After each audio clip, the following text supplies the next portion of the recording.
Pakistan squad के वाले से बात कर लेते हैं। 20 का प्रॉबल्स हमने अनाउंस किया और प्रीलिमिनरी जो स्क्वाड किया उसमें हमने साइम भी रखा है। तो साइम की क्या लेटेस्ट अपडेट है, पहले वो बताएं फिर बाकी हम बात। देखिए, साइम की 2 हफ्ते पहले तो मेडिकल पैनल उम्मीद दिला रहा था पाकिस्तान को कि पाकिस्तान क्रिकेट बोर्ड को कि हम रेडी कर लेंगे, बट अब अपेरेंटली लग रहा है कि साइम रेडी नहीं है। ठीक है, वो नहीं होगा क्योंकि आकिब जुवैद का आपको पता है वो फास्ट ट्रैक के हक में ही नहीं है कि किसी क्रिकेटर को फास्ट ट्रैक किया जाए, क्योंकि इवेंट बहुत हैं। अगर खुद मतलब ये चैंपियंस ट्रॉफी है, उसके बाद अगले ही साल में आपका T20 वर्ल्ड कप मेरा ख्याल है इस मंथ के एंड में उसका दोबारा स्कैन और वो MRI होनी है, उसमें पता चलेगा। इस मंथ के टीम तो ऑलमोस्ट बन गई हुई है, टीम तो ऑलमोस्ट बन गई। हालांकि हमारे पास टाइम 12 फेब का है। हमने ICC की जो डेडलाइन है वो 12 फेब है कि तब तक हमने चेंज मतलब हम कर सकते हैं अनाउंस। तो अगर वेट करना चाह रहे हैं, अगर मंथ एंड के ऊपर के शायद उन्होंने भी गैम्बल बुमराह का भी लिया हुआ है, वो वेट कर रहे हैं। बुमराह का उन्होंने बड़ा गैम्बल लिया हुआ है, yes, but because Bumrah is 60% bowling of team India, तो उनको है कि बुमराह हमें अगर वो, बट ये गैम्बल है क्योंकि जो उसका प्रॉब्लम है वो उसका वही प्रॉब्लम जो साल उसको बाहर रखा था। उसको पूरे 1 साल की इंजरी रही थी बुमराह को, और सेम है। और अगर लेवल 1 का भी होता है तब भी कम से कम एक फास्ट बॉलर 3 माह बाहर होता है। अगर लेवल 1 का 3 से 4 माह होता है तो कोई ना कोई तो है उसको, लेकिन फिर भी उसको उन्होंने टीम में लिया, एक रिस्क लिया कि थोड़ा बहुत अगर सेट होता है। लेकिन उसमें जो मेरे सोर्सेज है मुझे यही पता चला कि लास्ट MRI स्कैन होगा, अगर तो उसमें ये क्लियर आ जाता तो फिर 1 वीक का 10 डेज का रिहैब करवा के और इसको इंडक्ट कर लिया जाएगा। बट ऑब्वियसली अगर नहीं आता तो फिर तो मुश्किल हो जाएगा। देखिए, मुझे लगता है कि साइम को एक आधा मैच तो चाहिए चैंपियंस ट्रॉफी से पहले। बिल्कुल ऐसा नहीं हो सकता कि आप 1.5 माह क्रिकेट से बाहर रहे और डायरेक्ट चैंपियंस ट्रॉफी खेलें। तो उसको एक मैच तो चाहिए होगा। अगर ट्राई नेशन का कोई एक मैच वो नहीं खेल पाता तो फिर इतना क्या बनाना।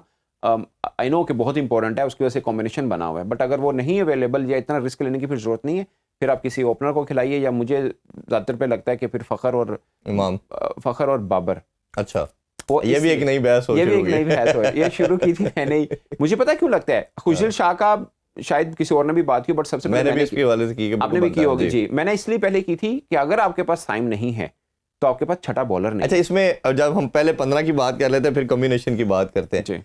अगर हम 15 की देखें तो मुझे लगता है खुशदिल आपने नाम लिया, बिल्कुल होना चाहिए स्क्वाड के अंदर।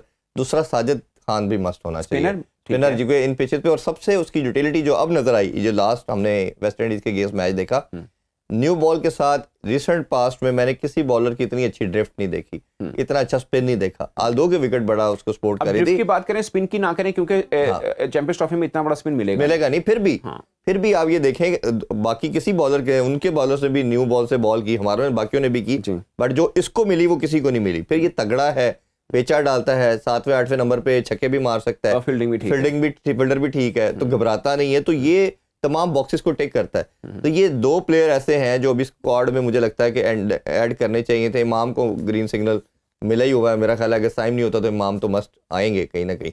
अच्छा, अब आपके जो आपने जिक्र छेड़ा उस पर आ जाते हैं। कोई ऐड आप करना चाहे नाम ऐसा जो आपको लगता हो? देखिए, हम उस पर बात तो कर सकते हैं जो होने वाले हैं। अब हम अपनी राय देंगे तो मुझे ज्यादातर पे लगता है कि वसीम जूनियर को ऐड ऑन होना चाहिए। ठीक है, आपके चैंपियंस ट्रॉफी स्क्वाड में 50 ओवर गेम में वो अच्छा बॉलर है, बैटिंग का एज मिल जाएगा आपको। आप एक चीज नोट करिए, चैंपियंस ट्रॉफी में जितनी टीमें अनाउंस हो चुकी हैं उसमें सिर्फ पाकिस्तान और बांग्लादेश वो टीम है जिनके पास फास्ट बॉलिंग ऑलराउंडर नहीं है। हाँ जी, बाकी सबके पास है। और हमारे पास तो स्पिन ऑलराउंडर भी नहीं है। अब स्पिन ऑलराउंडर भी नहीं, क्योंकि शदाब नहीं है ना आपके स्क्वाड के अंदर, ठीक है ना। तो हमें, आप अगर खुशदिल को या कोई ऐसे क्रिकेटर को शामिल नहीं करते जो बॉलिंग कर सकता हो, तो फिर आपको 5 रेगुलर बॉलर डालने पड़ेंगे, क्योंकि आप सलमान आगा से 10 ओवर नहीं करवा सकते। अगर साइम फिट होता है फिर आप गैम्बल ले सकते हैं। फिर गैम्बल नहीं, फिर तो तय है ना, फिर तो तय, फिर खुशदिल की जगह नहीं बनती। अगर साइम है तो फिर खुशदिल शायद ना हो। अब आखिरी 2 वनडे उठाएं आपने, जो दूसरा वनडे था जो हमने जीता साउथ अफ्रीका से, मिड वाले वनडे की बात कर रहा हूं, उसमें इरफान न्याजी खेले, और जो लास्ट वनडे खेला उसमें तैयब खेले, ठीक है, तैयब आए, इरफान बाहर बैठा। तो इसमें भी एक स्पेस है। अगरचे मैं इरफान को बहुत पसंद करता हूँ, फील्डर तगड़ा है और बैटिंग भी अच्छी करता है, बुरे नहीं करता, उसको वैसे फेयर चांस नहीं मिले जैसे हमने साइम को दिए। साइम भी तो 25 मैचेस नहीं चले थे, हमने फिर भी बिलीव किया। मुझे लगता है वो बिलीव हमें, और अभी शायद वो उस तरह खुल के खेला भी नहीं जिस तरह उसकी एक है ना, उसके अंदर पावर, और जिस तरह की वो यूटिलिटी बैट्समैन है। अच्छा, एक थॉट और आ रही है बाबर की, जिस तरह आपने बात की, इस पे काफी एक्स क्रिकेटर से बात हुई, उनका मानना और मेरा अपना मानना है कि बाबर का 3 ठीक है, इसको रहने दे। रिजवान अच्छा यूटिलाइजेशन हो सकती है। आपका खुशदिल पीछे आ जाए, रिजवान को आप ओपन कराएं, क्योंकि T20 में भी वो दायरे का यूज कर लेता है। ठीक है, इधर करवा के आपका बैटिंग का मसला हल हो जाएगा, क्योंकि नीचे शायद रिजवान की वो चीज आपके पास। लेकिन मेरे सवाल का जवाब दीजिए, अगर पाकिस्तान ने पहले बॉलिंग की है, रिजवान ने 50 ओवर फील्डिंग की है और फिर सीधा आके ओपन करे, करता रहा है, वो कर कब? सकता है, करने वनडे कर में? सकता है। नहीं, आपने गिलक्रिस्ट को देखा होगा, ये किया उसने, वो करता था बिल्कुल ऊपर। करता बाकी था। मुझे बताएं। संगाकारा भी नंबर 3 पे आता था, 3 पे आता 3 पे आता था, ये 4 पे बिल्कुल। आते हैं, ठीक है ना। तो ये है, आप अमूमन ये हो, और देखें आप रिजवान को अक्सर क्रैम्प्स पड़ते हैं, तो ऐसा नहीं होता कि एक कीपर है और फिर आपका कप्तान है, वो 50 ओवर फील्डिंग करे। हो सकता है ना कि टॉस हार जी। जाए, दूसरी टीम पहले बैटिंग करे हो, 50 ओवर फील्डिंग करे फिर सीधा आगे ओपन करे, तो ऐसा नहीं है। इसलिए चौथे नंबर पे उसकी बेस्ट पोजीशन है। मुझे लगता है ज्यादातर पे कि कीपर को यही पोजीशन बनती बट है। मेरे सोर्सेज के मुताबिक वो कंफर्टेबल भी है ओपन करने में। वैसे ये तो पहले भी एक कामरान दफा अकमल भी करते रहे हैं, हाँ, लेकिन कामरान अकमल ने बहुत अरसा की है जी, बट वो कैप्टन है और उसका। एक बात ये भी हो रही थी, इमाम और फखर की बात हो रही, फिर हसीबुल्ला का नाम भी आया कि हसीबुल्ला पे भी शायद एक चांस लिया जा सकता है कि न्यू ओपनर है जिसको किसी ने देखा नहीं और वो आके चार्ज करे। एक छोटा सा ब्रेक लेते हैं, ब्रेक से वापस आके डिस्कशन को कंटिन्यू करेंगे और साथ वेस्ट इंडीज का जो सेकंड मैच है उस हवाले से भी बात करेंगे, जो पिचेस का मामला है उस पर भी थोड़ी सी डिस्कशन करेंगे। Stay with us. Once again welcome back in sports on. जी सुना भाई, ब्रेक से पहले हमने बात कर रहे थे पाकिस्तानी स्क्वाड के वाले से और कम्बिनेशन डिस्कस कर रहे थे कि रिजवान अगर ओपन कर लेता तो एक मिडिल ऑर्डर हम ऐड कर सकते हैं। अब काफ़ी लोग बात कर रहे हैं कि यार सौशकील का क्या कसूर है, जहाँ हम बाकियों की बात कर रहे हैं, एक सबसे कंसिस्टेंट बैटर जिसने आपको परफॉर्म किया 2023 के वर्ल्ड कप के बाद, हमने उसको कहीं ओडीआई में खास तौर पे कंसिडरेशन नहीं रखा, तो क्या देखिए, हो सकता है? आपको इलाज वो ढूंढना है जिसकी बीमारी है। आपको प्रॉब्लम क्या है कि हमें कोई बॉलर बैट्समैन ऐसा चाहिए जो बॉलिंग कर सकता हो। ठीक है, सौशकील को आप ले लीजिए टीम में। पावर हिटिंग की भी बात पावर हिटिंग भी, काकब जो को मैं जानता हूँ वो शायद इस नंबर पे चाहते ही पावर हिटर। आप सौशकील को खिलाएंगे कहाँ पे? मतलब आपने टीम में ले लिया, जाहिर है सौशकील जैसा बंदा प्लेइंग 11 में ही आता है, बाहर नहीं बैठेगा। ठीक, अगर आता है तो किस में कहाँ पे खिलाएंगे तो हम? फिर एक ही सिनेरियो बनता है जो मैं डिस्कस कर रहा था कि रिजवान अगर ओपन करता तो फिर 4 आप दे सकते हैं बाबर के बाद। आप एक चीज इग्नोर कर रहे हैं हम लोग, वो है कामरान गुलाम। उस बेचारे की सही पोजीशन वन डाउन है, हाँ, उसको छठे नंबर पे खिलाते हैं हम। उसको तो कई दफा सलमान के भी बाद भेज, छठे नंबर पे। मैं वनडे का जी। उठा के देख लिए, वो सलमान आगा के बाद में आया है। बाद में आया, बिल्कुल ऐसे ही।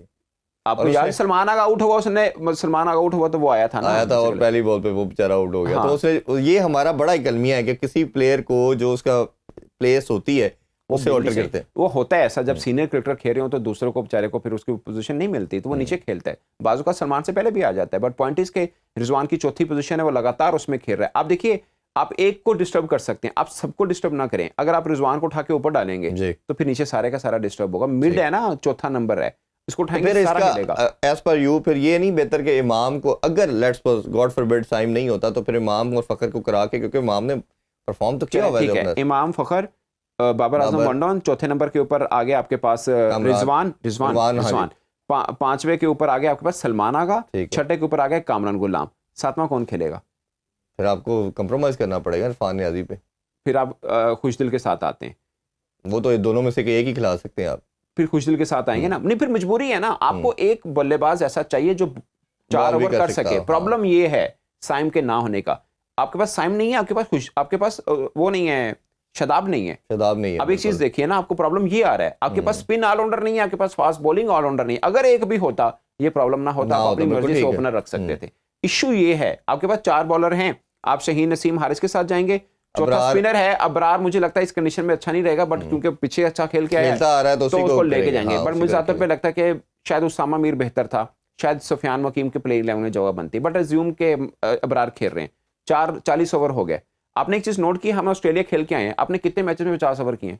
लेकिन इधर होंगे ना 50, एक भी नहीं हुआ। नहीं, वहां पे एक भी नहीं हुआ, उधर नहीं हुआ। साउथ अफ्रीका में हम आए, हमने वहां पर हमें साइम मिल गया, हमने